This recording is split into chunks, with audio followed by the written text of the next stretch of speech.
njerëz të botës së artit, sportit, duke bë pjesë të strukturave, pjesë të leadershipit, pjesë të organeve drejtuese, pjesë të grupeve profesionale, kam rri me pas shtrirje gjithandej Kosovës e kjo krejt mandej me u përkthy në mbështetje popullore. Po ashtu edhe vitin 2010, edhe në vitin 2014, edhe në vitin 2017 e ka pas një vazhdimsi, pra një strategji e afërt me qytetarët, e cila i ka prodhuar rezultatet e saj.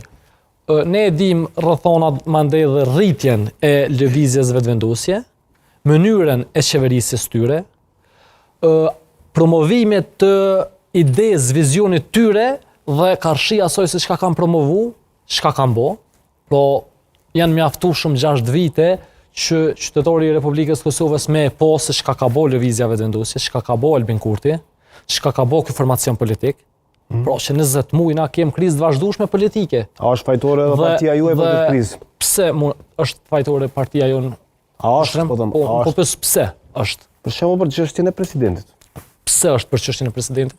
A keni ofruar një alternativë? Po. Cila është? Ne kem thonë, i kem 22 deputet, veton nuk mundu me zgjedh presidentin.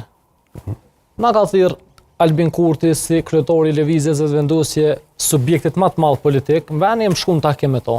Kem thonë, ne mbështesëm kandidat konsensual, pa asnjë kusht, që derivan prej familjes të lavdishme, të shajt shumë të respektueme, pe gjithë neve, familjes Jashari. E kem po që ka dështu, mandej kem thonë, okej, nuk e kem mbyll derën, kem thonë, ne mbështesëm kandidat për president që propozohet nga rodhët e Partisë Demokratike të Kosovës. Po jo me çdo kusht me qenë dikush që ka flamur partijak. Çka nën kupton flamur partijak? Jo me çdo kusht dikush që është